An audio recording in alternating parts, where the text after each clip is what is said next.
I ended my day with a reflective mood with Bill Walton. And, different emotions there. It hit me hard when I first heard that Bill had passed away because I didn't know he was battling cancer. But knowing Bill, he's not going to let anybody know that he was battling cancer. And if you've been a fan of this show, for over 20 years, we've had Bill on. Back at the mothership days, Bill would call in. I'd say, "Hi, Bill, how are you?" And he would talk for 8 to 12 minutes. Stream of consciousness. I just let him go. I rarely had time to ask him another question because I didn't have another 8 to 12 minutes, and I had to move on with programming. But Bill would call in, give us stream of consciousness, and I don't have those archives. Those are owned by ESPN, or I would give you a sampling of just what it was like. I had no idea what Billy was going to talk about. But so many positive memories. I was sad, but then I started to think about, man, Bill would be so disappointed. "Why are you crying?" I'd be like, "I don't know, And then I started thinking about all the positives. And there's so many of them because Bill went out of his way to make you feel good, make you smile. And he did that.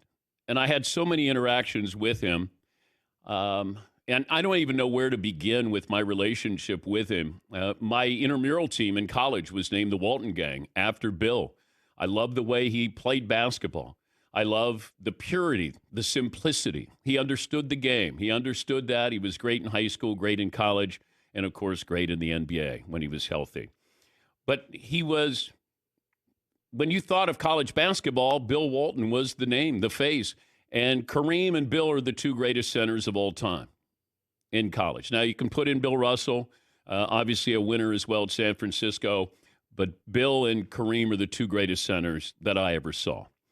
But he was so much more than that. He went to almost 900 Grateful Dead concerts. He had almost 40 different operations. He would call them procedures.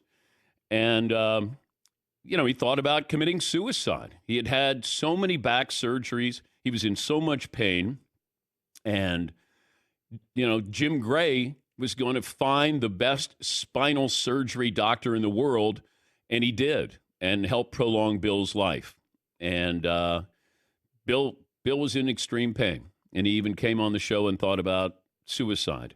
But after that, it felt like he had a new lease on life, and he was going to squeeze every ounce of every topic, every person, every game, every moment. And you can't help but have a smile on your face when you think about Bill. The story that I tell often, we did a show called NBA's Greatest Games at NBA Entertainment. And so we look back on a game in the 1986 NBA Finals, and Bill came in as the guest. We watch the game, we get opinions, and then, we close it up, and I'm getting ready to go into New York City.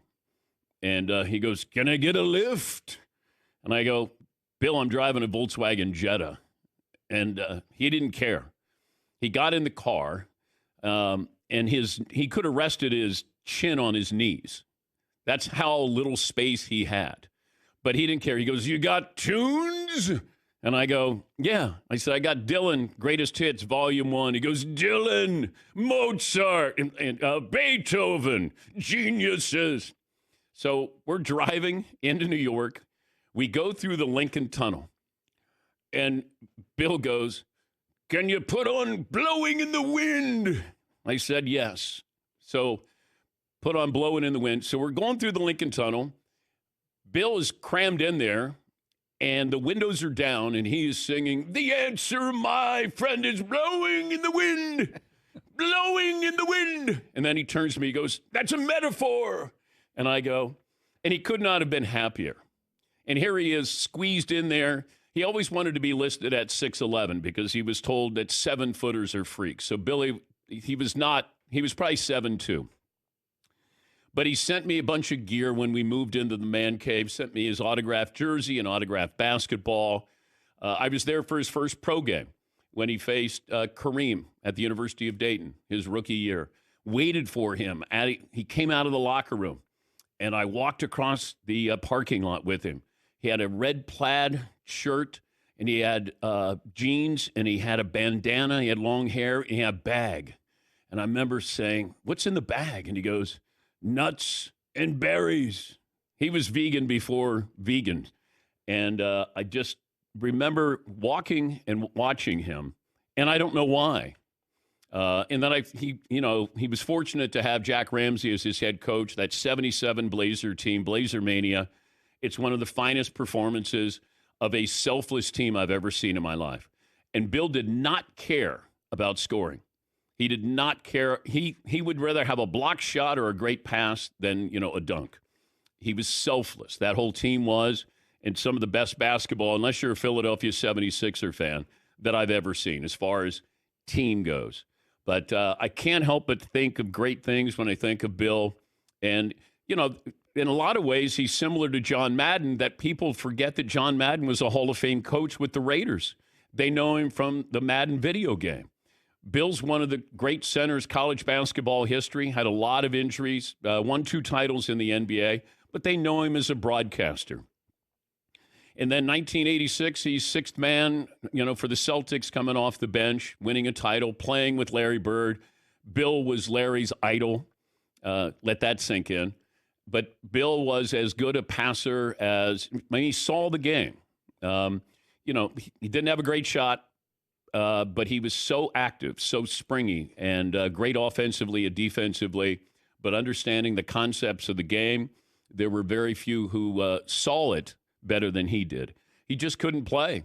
He was, even the following year after they won the title, I think they were 50-10 after 60 games, and then he got injured.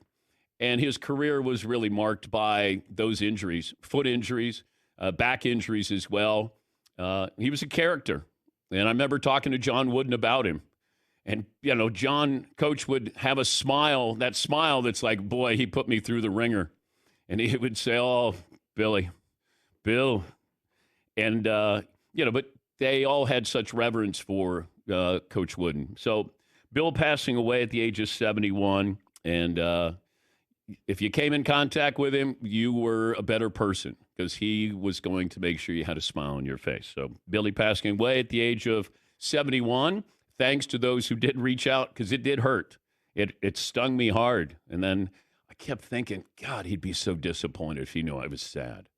And that's true. So we celebrate Bill Walton.